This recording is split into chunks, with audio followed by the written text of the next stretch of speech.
Welcome home to USA Global TV and Radio, a place where dreams take flight, with authentic storytelling, diverse perspectives and meaningful conversations, where global stories unite and bridges are built beyond all borders. Discover world-class education, entertainment, hope and inspiration. Together, we're building bridges worldwide. Subscribe to our channel, USA Global TV. Download our app, USA Global TV. Be our guest or join our team. Visit usaglobaltv.com.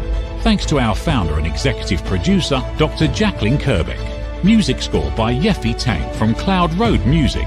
Voiceover artist Mike Porter. Creative direction by Paul Garcia. USA Global TV and Radio, your home for global connection. All rights reserved. This video and its contents are the exclusive property of USA Global TV and Radio. Unauthorized use, duplication or redistribution in any form is strictly prohibited.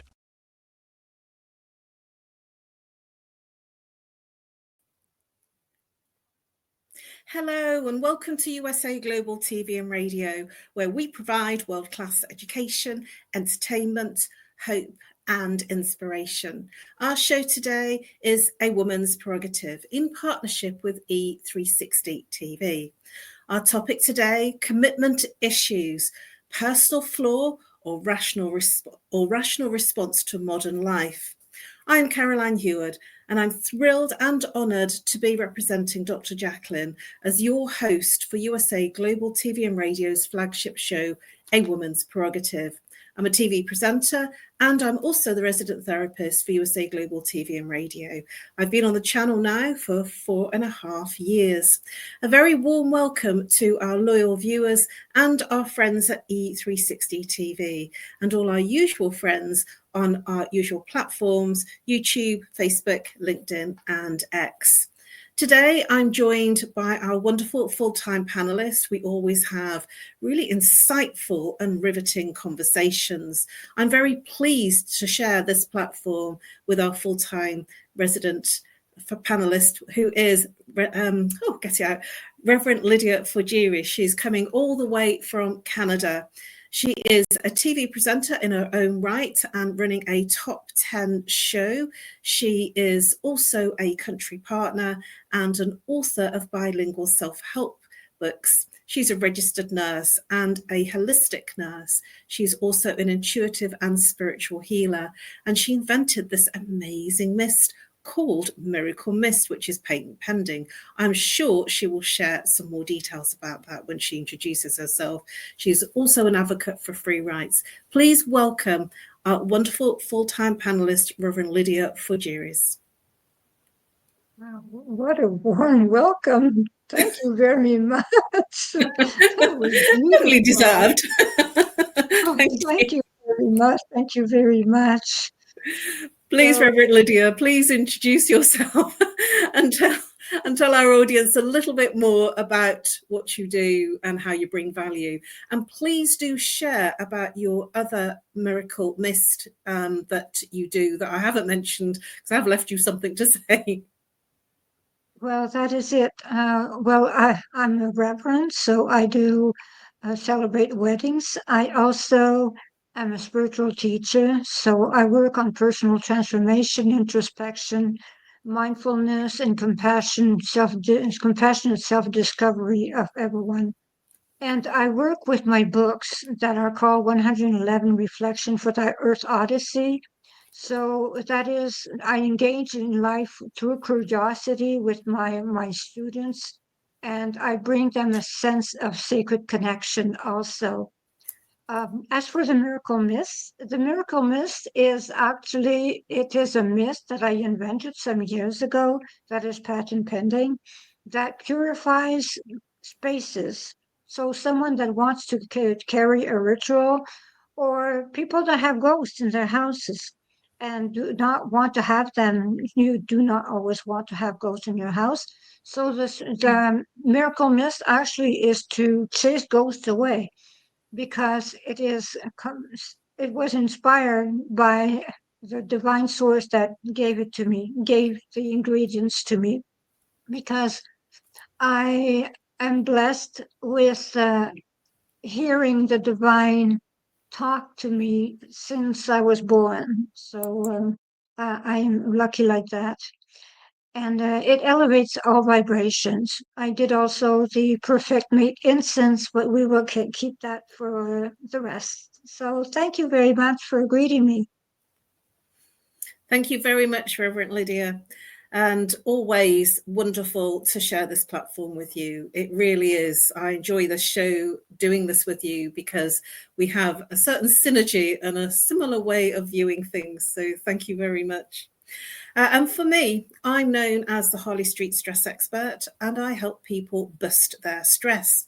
How do I do that? I work with root cause therapy and chakra psychology, how the mind and body connects, and what happens to the person physically, emotionally, mentally, behaviorally when there's an imbalance. And the imbalance is the symptoms. Some people walk around and they say, I'm not stressed, but then in the next moment, they are complaining about physical ache and pain, or they're complaining that they can't sleep, or they feel anxious, or they're feeling depressed. And this is how it's showing up in their lives. I work with the blueprint of the person and identify where it originally started and obliterate the problem. I'm also a speaker, and I speak on stage as well as online events. And I'm also a co-author in Dr. Jacalyn's book from I keep forgetting it. From It's to Awesome. Sorry, it's gone. My apologies. From Adversity to Awesome, I think it is. My apologies. I should write that down. And I'm also the resident therapist on the channel. I'm one of 5 talking heads presenters on the channel and have been for a number of years. Thank you very much, Dr. Jacalyn, for the whizzy effect behind the scenes. Thank you. So now let's get into the topic. When I chose this topic, I felt that it was really relevant for the time of year, and also where many things, especially at the end of the year, that people will become reflective of what they're going to do in the coming year and reflect on the year that's happened. I always find that December ends up for me being quite a reflective month. You know, where am I? What have I been doing? Where am I going to go? And, you know, I have then a focus to look at what next. So commitment issues. Is it a personal flaw or a rational response to modern life? Why do so many people struggle with commitment today? Is it fear? Is it overwhelm? Is it too many options? Or is it a shift in cultural values? In this episode, we're going to dive deep into the psychology behind commitment, loyalty, boundaries, personal and professional life. So my first question, and it really is quite a deep question because it's how we look at commitment, what we consider commitment is. Is it a flaw versus rational response? So commitment issues, it could be seen as a personal flaw or a natural response to modern pressures of loyalty, commitment, and boundaries. So do people struggle with commitment today more than previous generations? Or do we just talk about it more? What are your thoughts on that, Reverend Lydia? Well, I think that people actually struggle with it a lot more because at our age, we were used to actually commit to whatever task we had to do. And we were used to go work, do this, do that. We did not, it was not part of a choice. It was just like we had to commit, and we had a lot of discipline because commitment actually asks for discipline. So someone that doesn't have any discipline cannot commit to anything because they have that flaw. So that is the way it is. You know, you raise an important question there about commitment and discipline. You know, I always find it fascinating when I see people of the silent generation, you know, that are in their 80s, particularly, and they share that they've been married together with their partner for 50 or 60 years. And I just think, how does that happen? And what they share which I feel is very insightful, is the fact that you grow with your partner, and there is rocky times and difficult times, but you move through it and you grow together through those challenges, because nothing's ever a smooth path. And if you met somebody when they were 20 and you're now with them when they're 80, they've gone through many iterations of life changes. And I find that really insightful. What do you think about what I've just shared, Reverend Lydia? Because I just think, well, when I got married, it only lasted 5 years. And that was because it almost seemed a much easier option to get a divorce and for my then partner to cheat on me. It seemed to be, sort of part of the course of the way that a lot of relationships panned out. What are your thoughts about that, Reverend Lydia? Well, what I think, first of all, I was married twice, so I know what it is. I was 23 years with my first husband, 10 with my second husband. And my first husband, we just grew apart. We did not understand one another anymore. And it was not even about arguing, because I am the kind of person that I do not argue. I just go silent. That is all. And for my second partner, it was alcohol that destroyed the marriage. So it was not the fact that we grew apart. One marriage grew apart because communication, the other alcoholism. So the thing is that it is the way it is. In Back in the days, actually, if your husband drank, if your wife drank, you actually lived through it and you just stayed on the bus. You just do not divorce. That was the way. You were not allowed to divorce. I know that my parents, whatever happened, they were not allowed to divorce, and they worked through their marriage that way. So that is the way it works. Thank you, So, Reverend Lydia. Very insightful, and thank you very much for your openness and your transparency. When we share our vulnerability, I feel that we connect so much more emotionally with our audience, and that to me is very precious, because many other people will have similar sort of circumstances and situations that they have experienced. So I really appreciate your openness for transparency. Thank you. And today's younger generations, I feel that there's more choice somehow. And I almost feel that there is more conversation about the fact that people are looking at commitment and feeling freer to not commit. And it's almost like they've checked out what the older generations have done, their parents and their grandparents, and they've made decisions based on the fact that that's not what they want to experience. What are your thoughts about that, Reverend Lydia? well, maybe they fear. They fear the experience of commitment because they saw people do so many sacrifice in the name of commitment. I know that many say I will never marry because my parents' wedding was a disaster, so they never want to commit. That is the reason why they do not commit, because of what they saw. But it's the opposite for me. Actually, I committed again because of what I saw. My grandparents, my aunts, the whole thing, they were happily married. And that is why I live in hope and I'm committed again. That is what it is. That's very beautiful, Reverend Lydia. Really is. That I haven't committed again yet. I say yet because there's always time.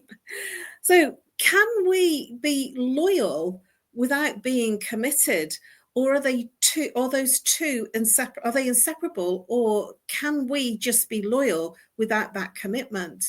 And one of the reasons that I've thought about that question is the fact that there is much more conversation about having many partners, polygamy, in terms of having more than one sexual partner that you live with. And I know that this is quite quite a hot topic. But my feeling is, and we are looking at personal at the moment, and I feel that in the personal arena, this has come up, that it can create some challenges, especially if the connection and the loyalty is deeper for one partner rather than the other. Do you have any thoughts or comments to make on that? Well, someone cannot be loyal and not be committed at the same time. So they have to be, if they have to be loyal to be committed. That is the way. It is impossible to be committed and disloyal at the same time. It is a choice. Either they're committed or either they are not. That is the way. So either they are loyal or they are not. Multiple partners, that means no commitment. I'm firmly in agreement with you. I'm a one-man woman, a one-woman, you know what I mean? A one-woman man. I just wonder, why do some people show loyalty when it's convenient?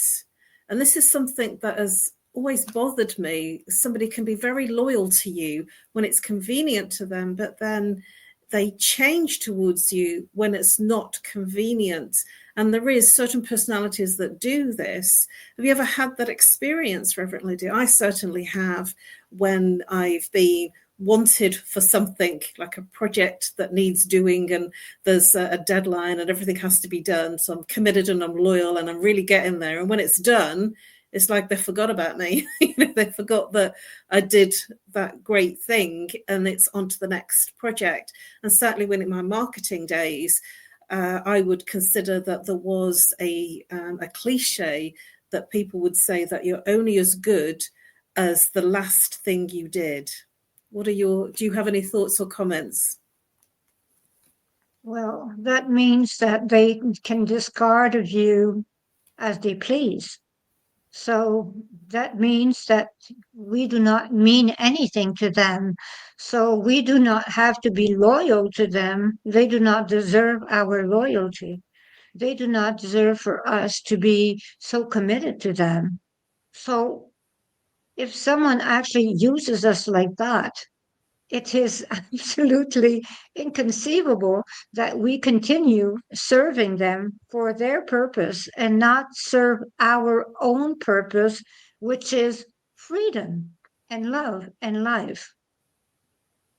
You share something really insightful there, Reverend Lydia, because I feel, and I speak to many people from the younger generations, Generation Z in particular, and Alpha Generation Z, who've just come into the workplace, and the younger generation that are just coming up and in school at the moment. And they have a limited level of commitment to their work because they have seen their parents and their grandparents in burnout and giving everything to the companies that they've worked for. And they've also witnessed that they are left with nothing. And they have been not looked after at the end. And when I ask the questions, because I am really inquisitive, I'm really interested in behavior, especially when behaviors change. I always ask an internal question. I wonder, so I'm always been a questioner. And they just say, I don't live to work. I don't, they work not to live, but they live to live.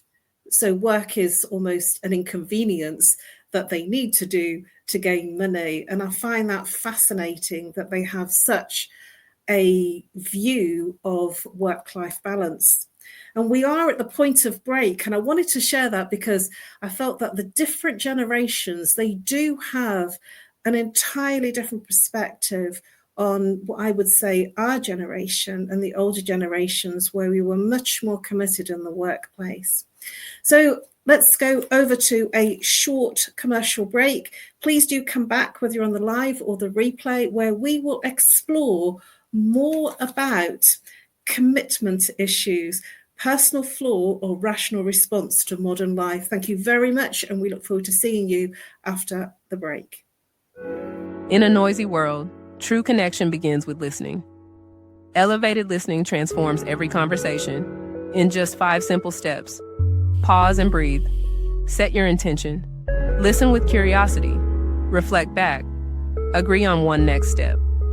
Join the Listening Mentor on Let's Finally Talk with Dr. Jacalyn Kerbeck, the Listening Mentor, where we help you find inner peace, one conversation at a time. Streaming every day. Let's Finally Talk TV show with Dr. Jacalyn Kerbeck, only here on USA, Global TV and Radio. Subscribe to our YouTube channels to watch and engage with all our content.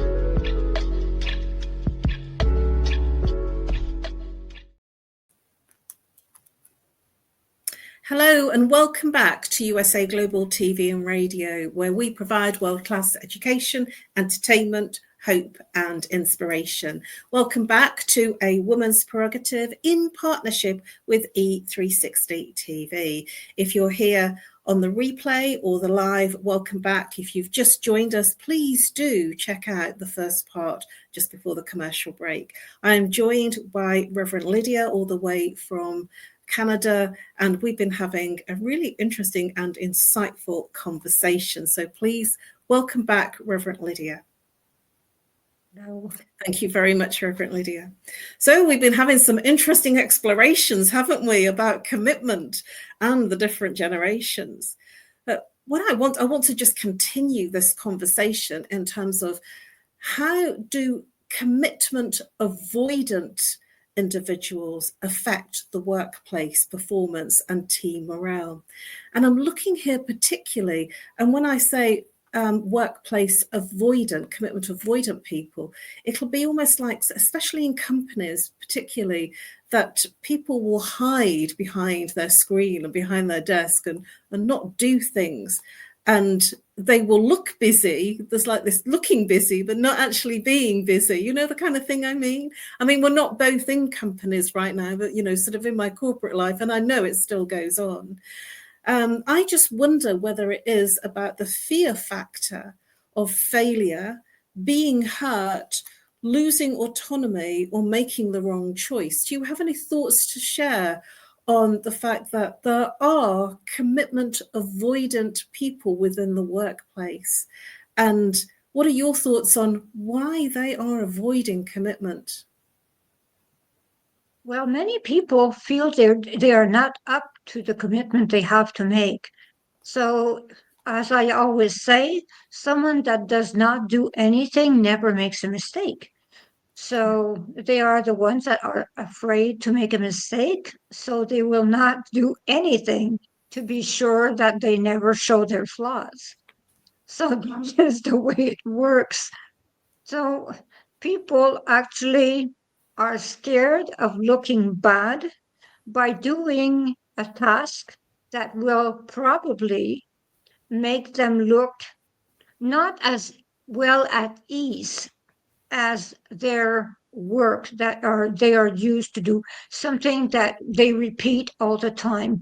So instead of taking a chance and dive into something absolutely wonderful, which is novelty, they will avoid and they will hide their Pokemon game in a book. So that is the way it is. They are avoiding because they are scared of not being able to do the task.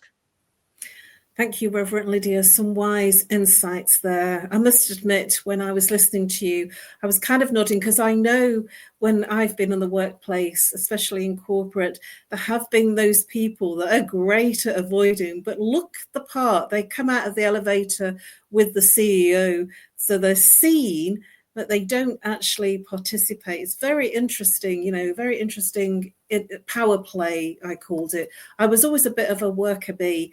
And I would say that I flew by the seat of my pants. I just got stuck in, and I was a constant. I would say that they called me a super performer.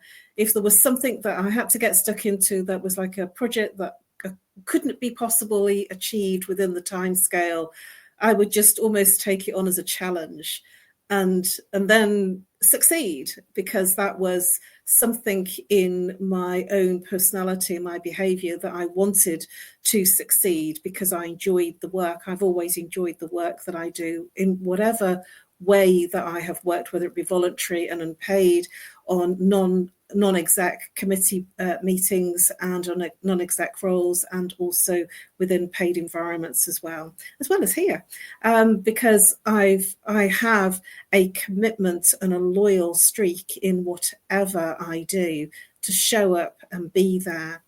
And I just wonder whether, when I see people that don't always show up, how that impacts them, because how you do anything is how you do everything.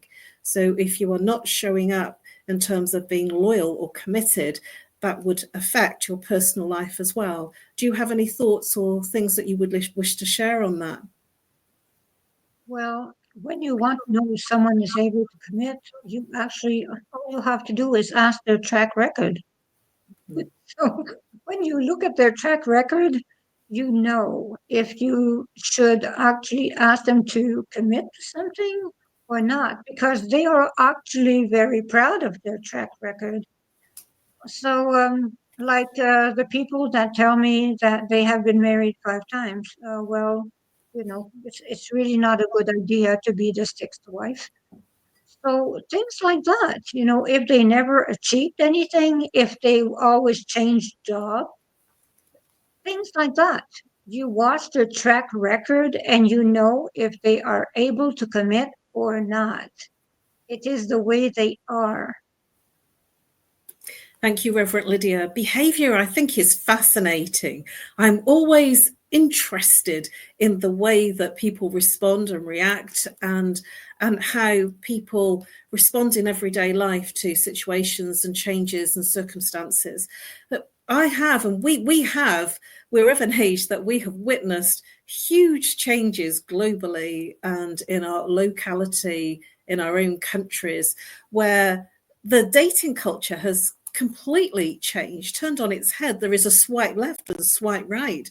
And I feel that there is almost too many options to commit to anything. As you mentioned, there is a lot of job hopping. When I was going into work, when I first left school, there was a consideration that there were jobs for life or careers for life. Obviously, we've been in those decades where that's changed over time. But, I wonder whether this myth of there always being something better on the other side, the grass is always greener on the other side, is something that urges people on to keep making those changes. And social media, there is so much comparison, especially with influencers. What my thoughts are that there is too much choice, especially for our younger generation who've grown up with that choice, to feel that they need to make commitments. What are your thoughts on that, Reverend Lydia? Well, you are absolutely right, because young people now, they do not feel they have to commit because they know that they can change from one thing to the other, from one work to the other. Because when you think about COVID, now there is a lack when it comes to finding people to work. So the thing is that they know they can just start working on Monday and then work 6 months, and then on Friday they are tired, so they change job the week after. So they do not feel the pressure of committing to one boss because they know they can change boss anytime. And that is the way it is, because more people just stop working, they retire younger, and they do not want to, they just bounce from work to work to work to work, and they just let go of their work for no reason at all. They do not like the eyes of their boss. They just, okay, I don't like your eyes, so bye bye, I am gone. So this is like Dr. Jacalyn says, it's like, yes, a trophy. Yeah, that is what she says. It's like a trophy mentality that they can accumulate scores by doing whatever they want. That is the way they do not feel they have to perform because they can do whatever they want. So this is the way they feel. Dr. Jacalyn just hit the dot. It is exactly the way they feel. No pressure to perform because they have it all. Thank you, Reverend Lydia, for your wise insights. And thank you, Dr. Jacalyn, for your shares behind the scenes in the chat, which I'm not looking at because I'm here making sure that I know what questions I'm going to ask and making sure that it is flowing. And one of the things that has come to mind that I consider, especially in families, loyalty as obligation or loyalty as genuine devotion. When loyalty becomes unhealthy, it actually affects our own boundaries. And that's something for the audience. I'm leaving that question for the audience to consider when they watch this show on the live or while they're watching it on the replay. Is it healthy to have obligation as loyalty? So, Reverend Lydia, does past trauma justify commitment avoidance? Yes, it does. Yes, because past traumas, you actually live with them, you actually suffer from them. I am not saying you as you, I'm saying in general. So people actually have traumas, they suffer from their past, and sometimes they cannot because they were let down so many times that they cannot commit. They are hurt so badly that they cannot commit to anything because they suffer. They suffer silently, and people say, well, that person is not an easy person. This person is not has no loyalty whatsoever. But you have to ask them, they have no loyalty whatsoever, but was anyone ever loyal to them? And as I used to say to police officers when I was working as a nurse, and we had to do private services for people that were caught by the police that were shot, okay, because they do not always die. I would say to the police officer, if they were impolite to the patient, because they were tied to the bed, they were in a state of arrest, I would say, when that person was 5 years old, tell me, do you think that that person told the teacher, I want to be a robber, I want to be a gangster, I want to be whatever? No, that person said, like you, I want to be a police officer, I want to be a doctor, I want to be whatever, but they never said they wanted to be the gangster. They were 5 and they were honest. So that is the way it works. So we should never judge, though, someone that cannot commit. Sometimes it is their past that makes it that way. I'm nodding here in the background, Reverend Lydia, because you've shared some wise insights there, because we don't know what's happened in the person's background. And it is important, certainly in a therapy situation, which both of us are in with our clients, then we find out that somebody can be super successful, but then they have some super trauma going on, which creates the behaviors that are almost destructive in terms of their private and their professional lives.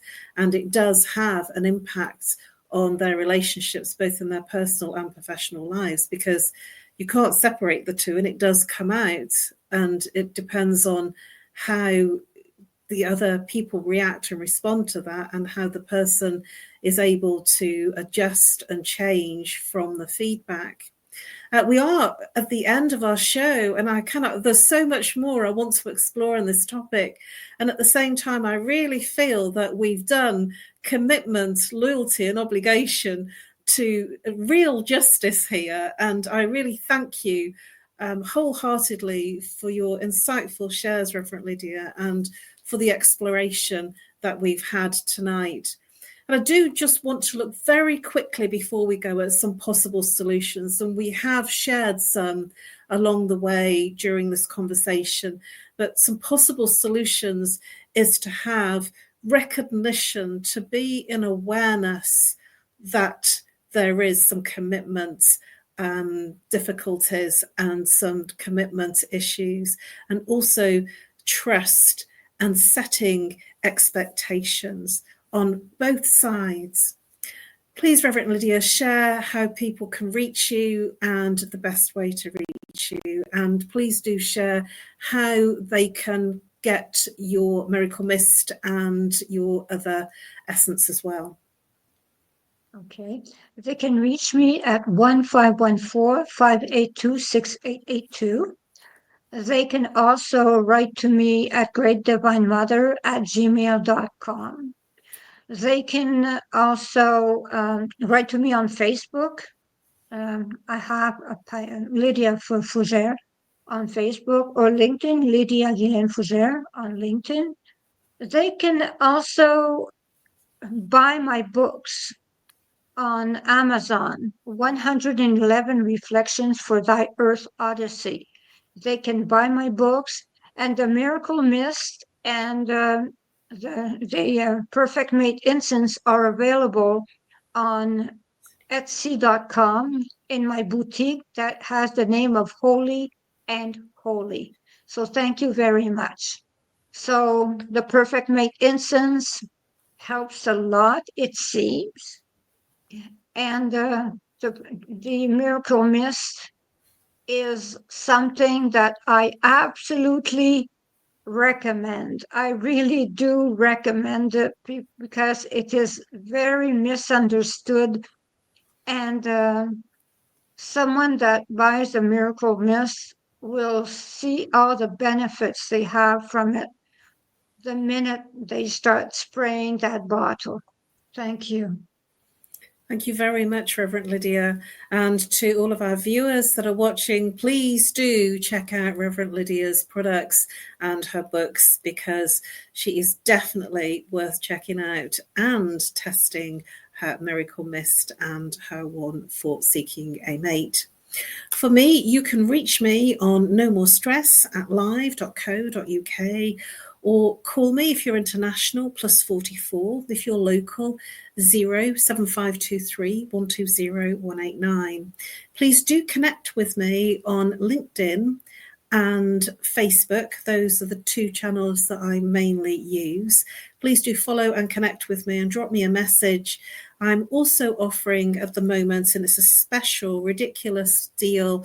I'm still continuing my Black Friday deal. So because in England, we have a longer holiday of the special offers of my chakra reading, 15 minutes to an hour, from £20 to £65.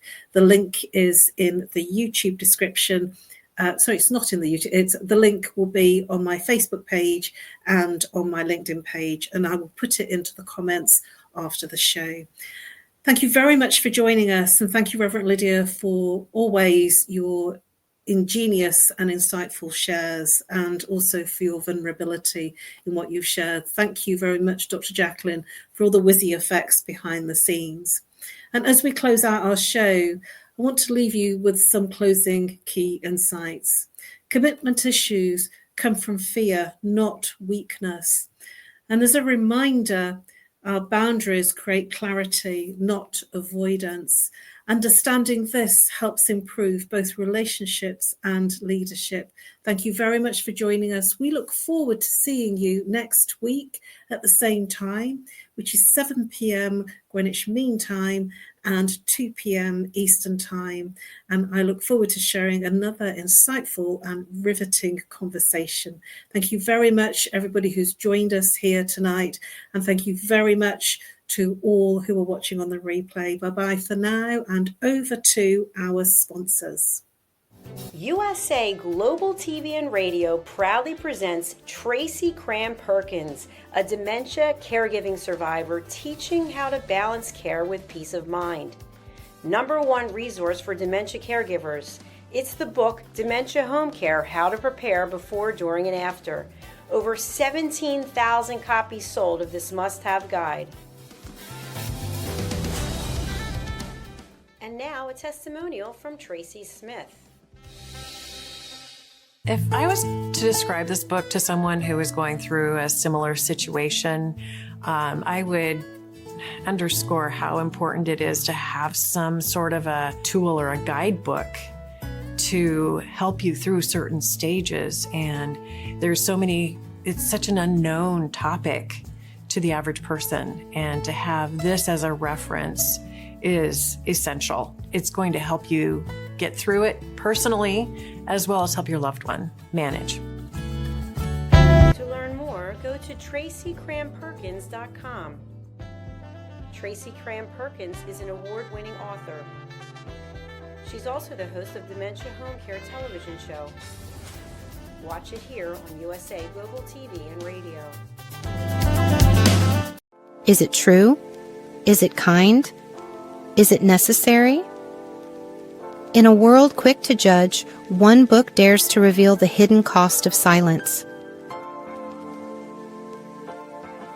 Discover Holy but Harmful: The Silent Sin of Judgment, How Hidden Judgments Destroy Relationships and Damage Lives by Dr. Jacalyn Kerbeck. The Amazon #1 bestseller that's transforming the way we understand ourselves and the way we see others. Pick up the companion workbook to uncover your own hidden judgments and learn how to break free from them. Available now on Amazon and at fine bookstores worldwide.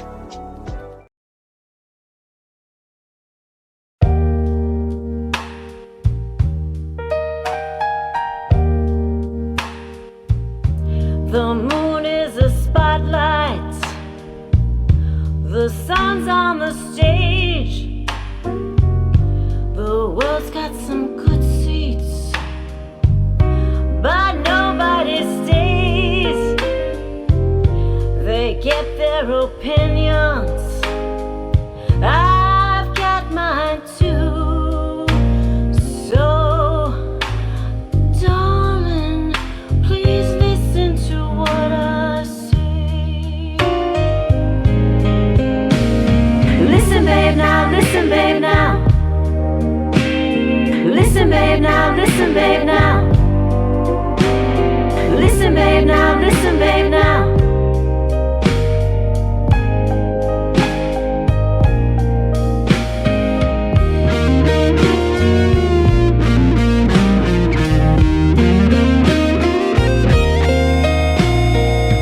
If our love isn't true, what can I do?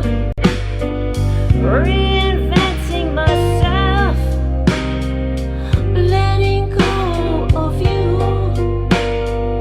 I've got a confession, just a thought or two. Darling, I'm better off without you.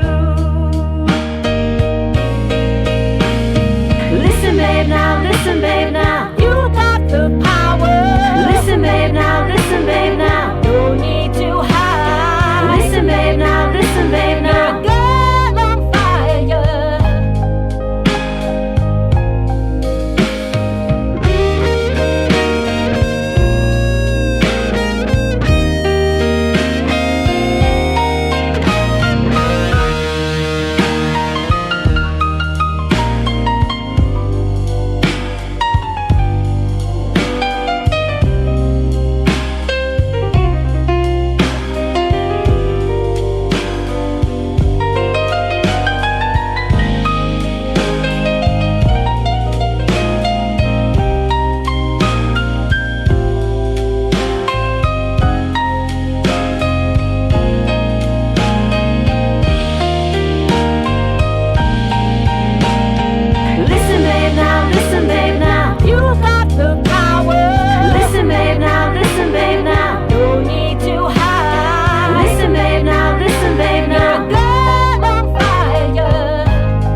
Thank you, viewers and listeners of USA Global TV and Radio, for joining us today.